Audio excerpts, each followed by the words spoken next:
The moment I died, I realized something huge: everything I believed about life and free will was only partly true.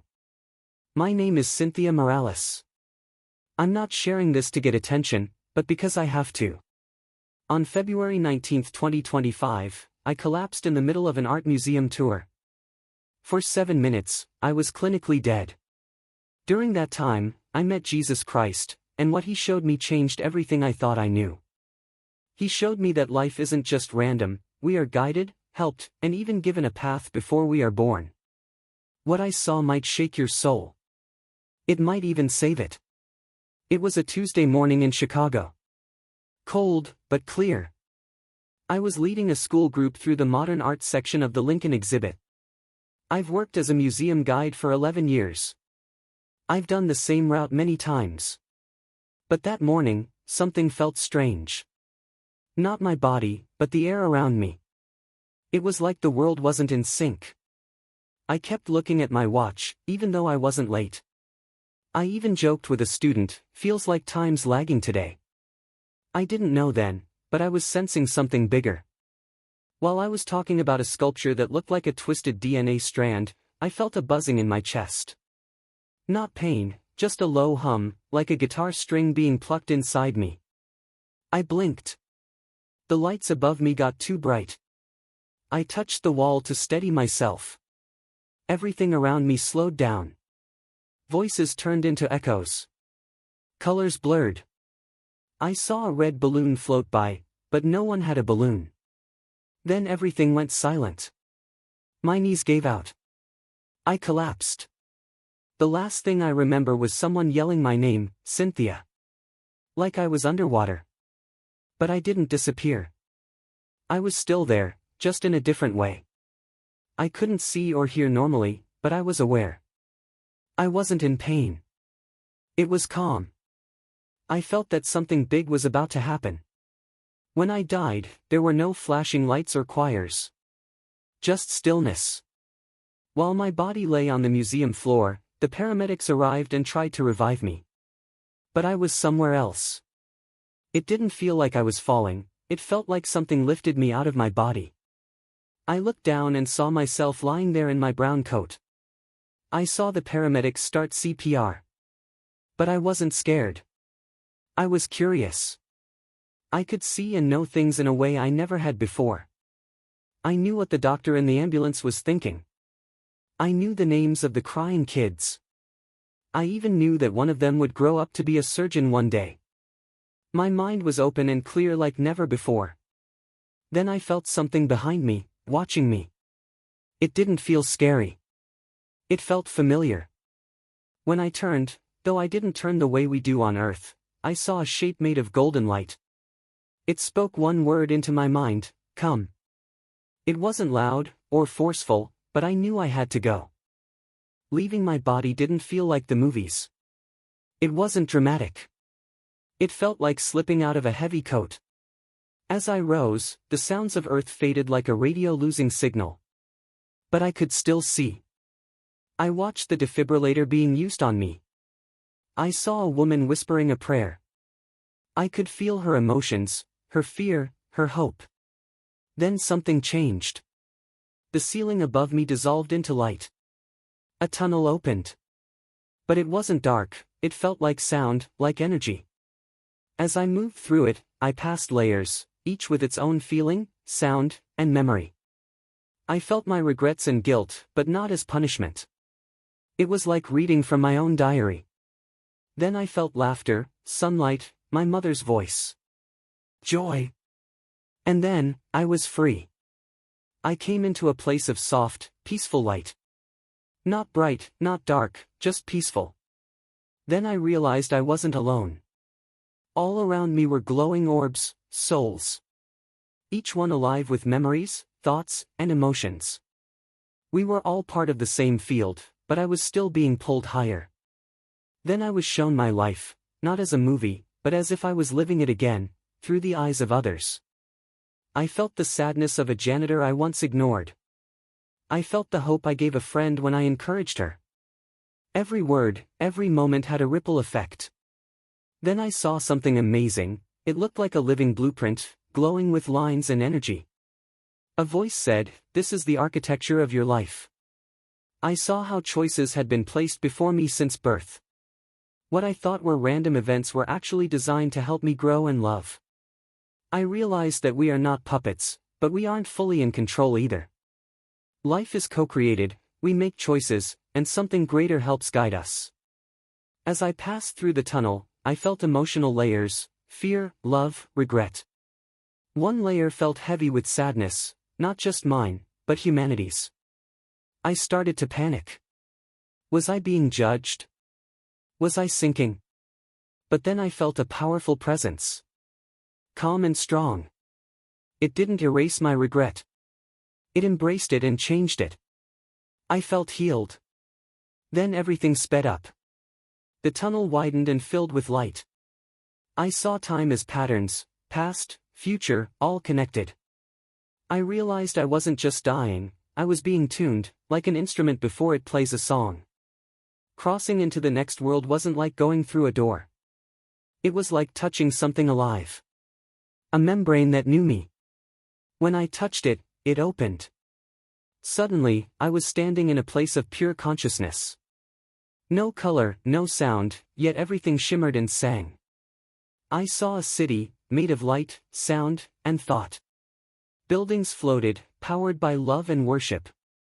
It wasn't heaven like we think, it was a place souls passed through.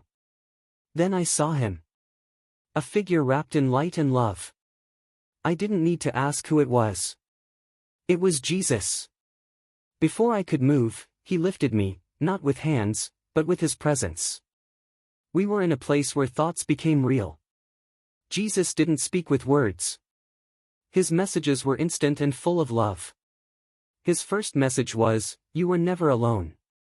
You were always guided." I cried, not from sadness, but because I finally understood. All the little nudges, dreams, and near misses, they were signs. Jesus showed me a glowing strand of light, my life. But he said, "It is not linear." He opened it and showed paths I didn't take, choices I avoided, love I didn't give. But he didn't judge.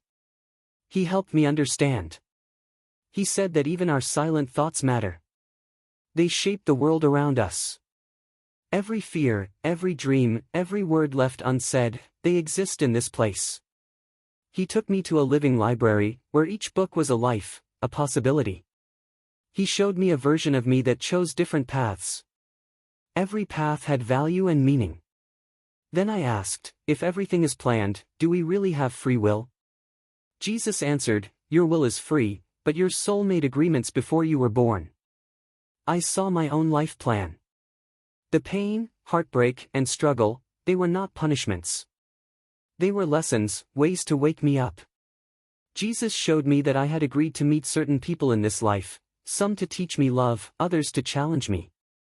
Even the people who hurt me were part of the plan. He said, "Earth is not a punishment. It's the proving ground for light." We all carry a map, but how we walk it is our choice. Then I felt another presence, not like Jesus, but powerful and intelligent. It was the architect, not a person, but the intelligence behind the design of life. It doesn't control us, but it sets the stage for our choices. I saw how my life had patterns, lessons I kept repeating until I learned. The plan can change based on our choices. It's alive. It grows with us. Jesus told me, the more your thoughts are aligned with love, the clearer your path becomes. I realized that fear blocks our way, but forgiveness opens new doors. Then Jesus became more human. I saw his eyes, full of stars. He touched my shoulder and said, "You are not a mistake. You were made on purpose, for a purpose." I broke down. All the shame, guilt, and doubt I had carried melted away in his love. He reminded me of moments in my life I thought were random or painful. But each had meaning. Each was part of a greater plan. Even betrayals had a purpose, not to hurt me, but to help me grow stronger. He told me, "You carry the blueprint of the kingdom inside you. So does every soul. But most forget. Help them remember." Then I saw Earth, covered in light and energy. A living map of all of us, all connected. And I knew, life was never random. It was always a journey, carefully guided by love. I saw a web of threads running through the world. Some were bright, others were dark or broken. What is this? I asked. Jesus said, this is Earth's spiritual system. It shows how influence and control really work. It wasn't about politics. It was deeper. Beliefs, trauma, and emotions shaped people's actions everywhere. Some cities were covered in dark clouds of sadness. But in places where people prayed, light broke through. I saw people connected by golden threads. They had never met in person but were spiritually linked. Then I saw dark pulses, fear and confusion sent by unseen forces. These beings feed on fear and keep people distracted and spiritually asleep. Jesus said, even those trying to wake up are trapped by false goals and fake urgency. He showed me that many lives are controlled by things we never stop to question. Then he lifted his hand, and everything changed. I saw a giant grid of living energy. Thoughts and emotions moved like colored light. Each color meant something. Blue was clarity, yellow was fear, red was desire, green was peace. He pointed to a red light. Someone just thought, I'm not enough. It weakened the energy around it. But then a violet thought, I forgive you, healed the grid. Jesus said, thoughts shape reality before actions do. I saw that our thoughts and emotions create the world we live in, even if they come from others. Some thoughts are inherited, some sent by outside forces, both light and dark.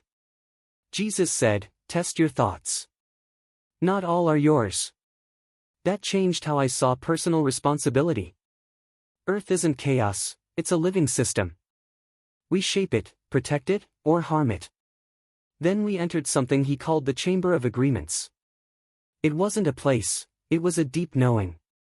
I saw invisible soul contracts with everyone I'd ever met, family, friends, even strangers. Each agreement had a purpose, to help, to teach, to challenge, to forgive. Jesus said, you agreed to these before you were born so your soul could grow. I saw some contracts had ended, but I kept holding on out of guilt. He said gently, you can let go. I had once drained myself trying to save someone when it wasn't my job anymore. Jesus told me, many confuse loyalty with love. They stay in pain because they think they must. I realized freedom is not rebellion, it's growing up. Then came something beautiful. He lifted his hand again, and I saw rivers of golden light, prayers. Every cry, every whisper, was alive. Some were bright, others weak, but none were ignored. I saw a prayer I made at age 12 to protect my brother. It had shielded him for years. Jesus said, prayer is co-creation, not wish-making. He showed me how the heart's posture shapes the prayer. Fearful prayers scattered. But prayers made in faith, even weak faith, became beams of power. The strongest prayers weren't even spoken. Tears, groans, and surrender sent more power than perfect words. I saw groups praying together, light spread across continents. But I also saw darkness trying to block them, through noise, doubt, and shame. Jesus whispered, a prayer of truth cannot be stopped. It agrees with heaven. Then he showed me a garden in the spirit world. Each flower was a prayer. Some were blooming, some fading, all beautiful. He said, every prayer becomes form, but not all are guided. I saw one prayer from a sick child, help me Jesus. It became a bright shield around an entire city. He told me, prayer is about frequency. With faith and surrender, it builds bridges between dimensions. I saw angels moving, timelines changing, because of prayer. Then he showed me prayers that were stored, set to release years later. Some